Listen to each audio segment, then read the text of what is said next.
भोजपुरिया समाज के प्रणाम आदाब। रउआ देख रहल बानी नारायणी न्यूज आ रउआ साथे हम बानी संदीप त्रिपाठी।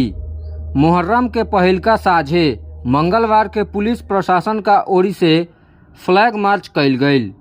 क्षेत्र में कानून व्यवस्था कायम करे खातिर आ शांति खातिर अनुमंडल पुलिस पदाधिकारी सरैया कुमार चंदन के नेतृत्व में फ्लैग मार्च भइल।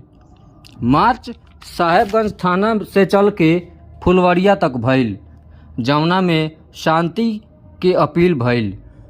ए में थानाध्यक्ष सिकंदर कुमार, ओपी अध्यक्ष राधेश्याम, पुनीत कुमार, प्रियंका कुमारी, नीतीश कुमार, राकेश शर्मा, सुमन झा, जुल्फिकार अली, कुणाल कुमार, प्रभु माझी, महेंद्र प्रसाद मंडल, मुन्ना यादव भाग लिहलन।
रउआ सभे नारायणी न्यूज के लाइक करी, सब्सक्राइब करी।